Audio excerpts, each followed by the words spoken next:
இயன்ற முயற்சிகள் அனைத்தையும் செய்கிறது. இந்த பிரதேசம் தமிழ் பிரதேசம் என்கின்ற அடையாளத்திலே இருந்து மாறிவிடக்கூடாது என்று மக்கள் தங்களுடைய வாக்குகளாலே சொல்லுகிற போதுதான் சாணக்கியன் பாராளுமன்றத்திலே எழுந்து நின்று குரல் கொடுக்க முடியும். எங்களுடைய மக்களுடைய தீர்ப்பை கேளுங்கள் என்று அவர் கர்ச்சிக்க முடியும்.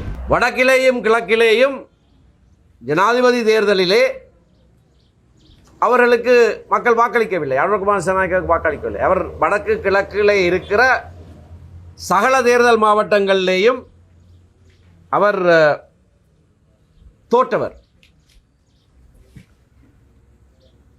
இதற்கு முதல் நடந்த ஜனாதிபதி தேர்தல்கள் அனைத்திலேயும் வெற்றி பெற்றவர்கள் 50% கூடுதலாக வாக்கெடுத்து தான் வெற்றி பெற்றவர்கள். ஆனால் இதுதான் முதல் தடவையாக நாட்டின் ஜனாதிபதியாக இருக்கிறவர் வெறும் 42% வாக்குகளோடு மட்டும் ஜனாதிபதியாக பதவியேற்றிருக்கிறார்.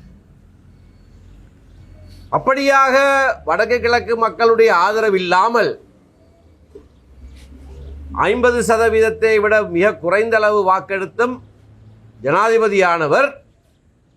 ஆனால் அவர் ஜனாதிபதியான உடனே அவருடைய கட்சிக்கு பாராளுமன்றத்திலே 3/2 பெரும்பான்மை கிடைத்திருக்கிறது.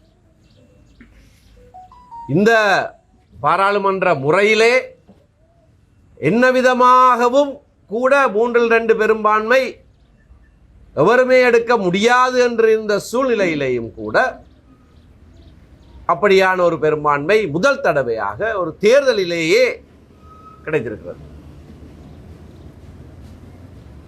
ஜனாதிபதி மஹிந்த ராஜபக்சனுடைய காலத்திலே போரை முடிவுக்கு கொண்டு வந்தேன் என்றெல்லாம் அவர் கொக்கரித்து இருந்த வேளையிலேயும் கூட தேர்தலிலே 3/2 பெரும்பான்மை கிடைக்கவில்லை. தேர்தலுக்கு பிறகுதான் பாராளுமன்ற உறுப்பினர்களை விலை கொடுத்து வாங்கி 3/2 பெரும்பான்மையை செய்து கொண்டார்கள்.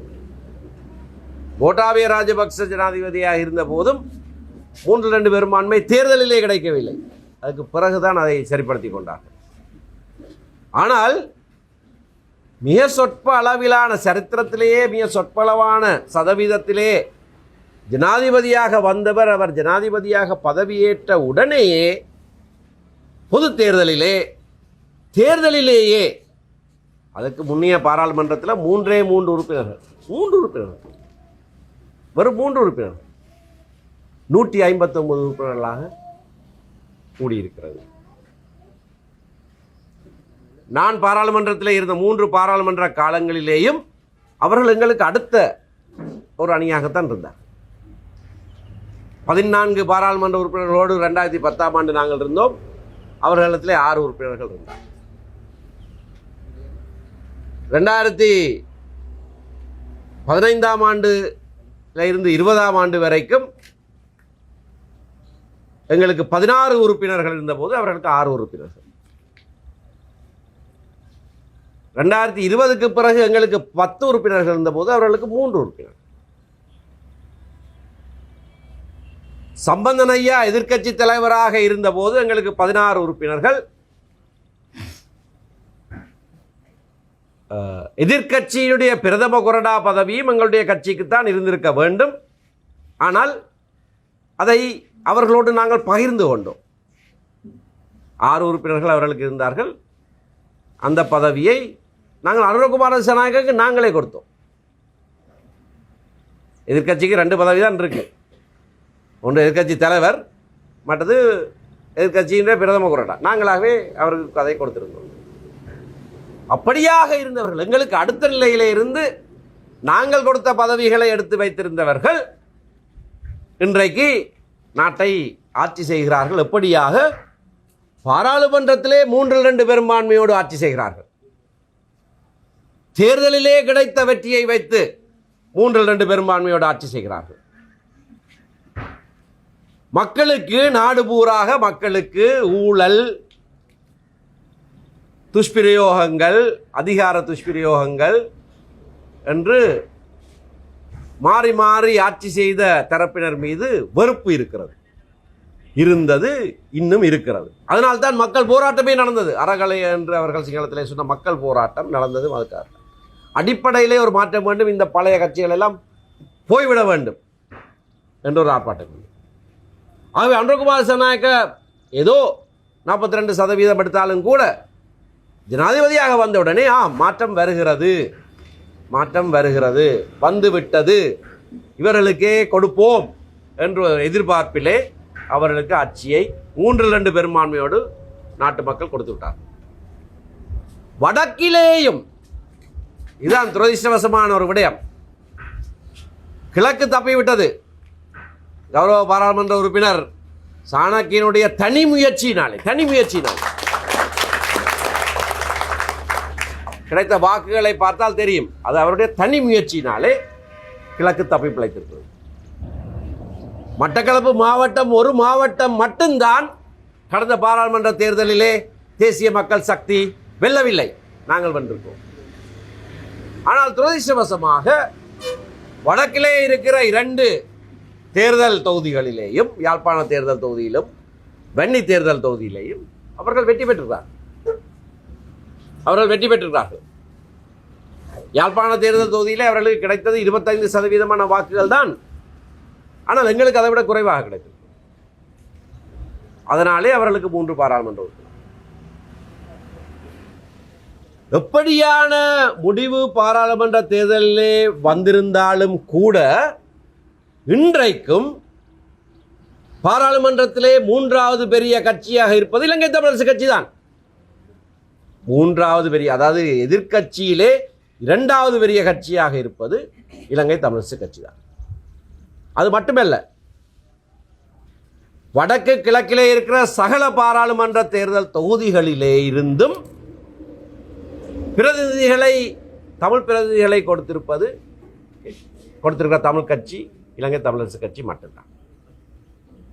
மற்ற தமிழ் கட்சிகளுக்கு அப்படி இல்லை. ஒரு வன்னியிலிருந்து ஒரு கட்சிக்கு ஒருவர் இருக்கிறார், யாழ்ப்பாணத்திலிருந்து இன்னொரு கட்சிக்கு ஒருவர் இருக்கிறார், அப்படித்தான் இருக்கு. 8 பாராளுமன்ற உறுப்பினர்களும் எங்களுடைய சகல தேர்தல் மாவட்டங்களில் இருந்தும் வந்திருக்கிறார். அதனாலே ஒன்றும் குடிமூழ்கி போகவில்லை, குறைந்திருக்கிறது. ஆனால் நாங்கள் தான் இன்றைக்கும் பிரதான தமிழ் கட்சி, அதில் மாற்றமில்லை. இலங்கை தமிழரசு கட்சி தான் இன்றைக்கும் முதன்மையான தமிழ் கட்சி, அதில் மாற்றமில்லை. ஆகவே சமஷ்டிக்கு குறைவான எந்த தீர்வையும் தமிழ் மக்கள் எந்த காலத்திலேயும் வடக்கு கிழக்கிலே கொடுத்தது கிடையாது. இந்த தடவை அப்படி கொடுத்து விட்டார்கள் என்று சொல்ல எத்தனிக்கிற இந்த தரப்புக்கும் நாட்டுக்கும் உலகத்துக்கும் தெளிவான செய்தியை சொல்ல வேண்டிய ஒரு சந்தர்ப்பம். இந்த சந்தர்ப்பத்தை நாங்கள் நழுவவிடக்கூடாது. இது உள்ளூராட்சி, அடிமட்டத்திலே இருக்கிற அதிகாரங்களை உபயோகிக்கிற ஒரு சபை. அதை கூட நாங்கள் வைத்திருக்காமல் மத்தியிலே ஆட்சி செய்கிறவருக்குத்தான் அது போகிறதாக இருந்தால்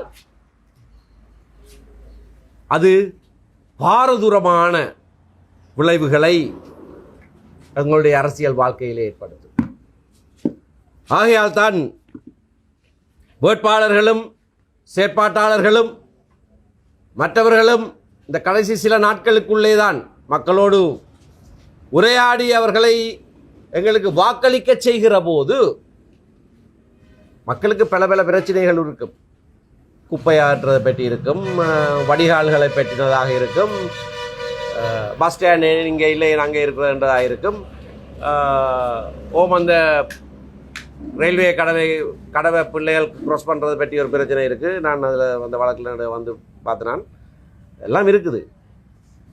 ஆனால் அதை விட முக்கியமான பெரிய ஒரு பிரச்சனை பூதாகரமாக எங்களுக்கு முன்பாக எழுந்து நிற்கிறது.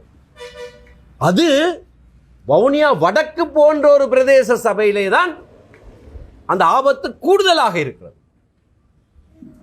வெடுக்குநாறு மேலை ஐயாவுக்கு தெரியும். வெடுக்குநாறு மேலையை குறித்து எவ்வளவாக நாங்கள் முயற்சி செய்வோம். ஏனென்றால் எங்களுடைய இருப்பை நாங்கள் விட்டு கொடுக்க முடியாது.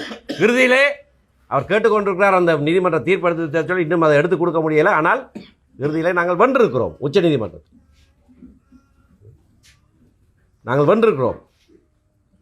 ஆகவே நாங்கள் இயன்ற முயற்சிகள் அனைத்தையும் செய்வது இந்த பிரதேசம் தமிழ் பிரதேசம் என்கின்ற அடையாளத்திலே இருந்து மாறிவிடக்கூடாது என்பதற்காக. ஆனால் அதிலே அதை சொல்லுவது எது? நாங்கள் வாயாலே சொல்றது போதாது, மக்கள் தங்கள் வாக்குகளாலே சொல்ல வேண்டும்.